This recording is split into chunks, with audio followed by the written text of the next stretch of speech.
السلام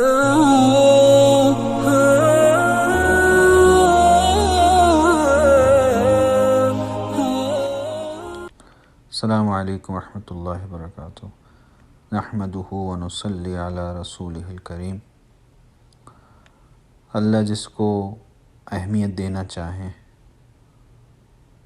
وہ اس پر قادر ہیں۔ بعض دنوں کو بعض پہ اہمیت دے دی۔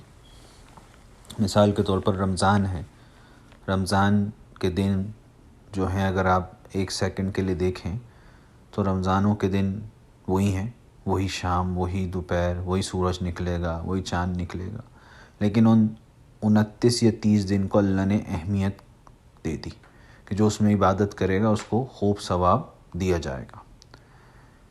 اسی طرح بعض راتوں کو اللہ نے بعض راتوں پہ فضیلت دے دی۔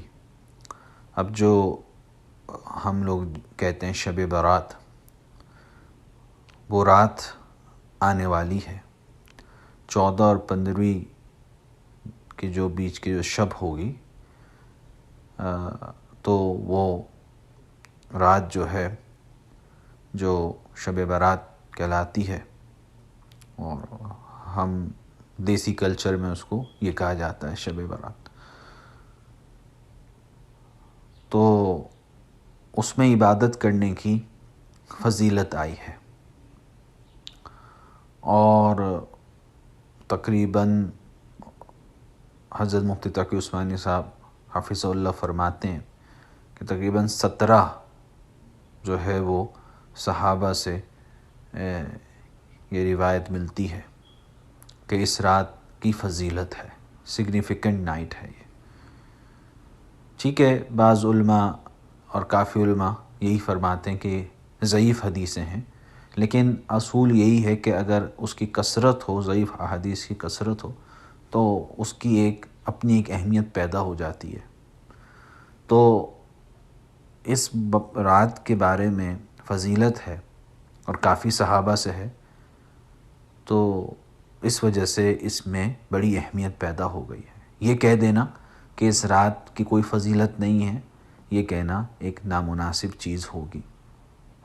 ہاں، اس میں کوئی خاص عبادت جو ہے وہ نہیں بتائی گئی کہ خاص طریقے سے عبادت کی جائے، خاص طور پہ اتنی دفعہ یہ پڑھا جائے جو عام طور سے لوگوں میں مشہور ہے، تو وہ کوئی ایسی خاص چیز احادیث میں نہیں آئی ہے۔ اپنی اپنی طور پہ عبادت کرنی چاہیے، نفل کی پابند کثرت ہو، دوسرے اعمال کی ہو، جتنا انسان جاگ سکتا ہے بشاشت کے ساتھ، اپنی فل انرجی کے ساتھ اتنا کر لے، جو ہے ایون کہ اگر 2 رکعت بھی پڑھ سکے تو وہی پڑھ لے، ایٹ لیسٹ 2 رکعت پڑھ لے۔ تھکا ہوا اگلے دن جاب ہے، کچھ نہیں جاگا جا رہا، تو کم از کم 2 رکعت نفل کے تو ضرور ہی پڑھ لیں سونے سے پہلے۔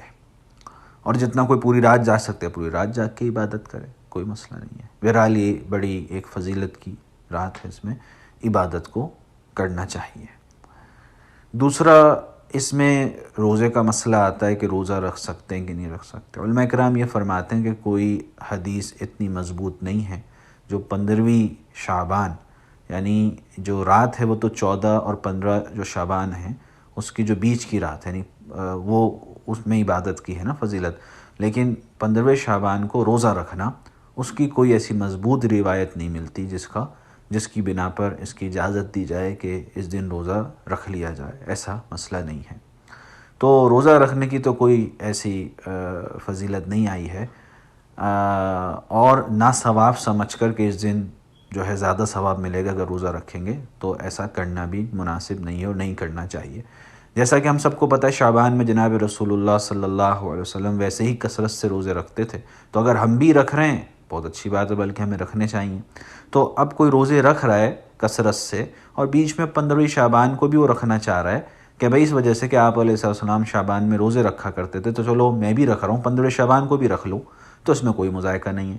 مسئلہ جب بنے گا کہ اس نیت سے رکھنا کہ بھئی 15 شعبان کو رکھوں گا تو زیادہ فضیلت کا باعث ہے اور زیادہ ثواب بنے گا، یہ بات صحیح نہیں ہے۔ تو یہ تو ایک روزے سے متعلق بات ہو گئی۔ دوسرا یہ ہے کہ قبرستان جانے کا مسئلہ آتا ہے، اس میں کافی لوگ پوچھتے ہیں ہم جا سکتے نہیں سکتے۔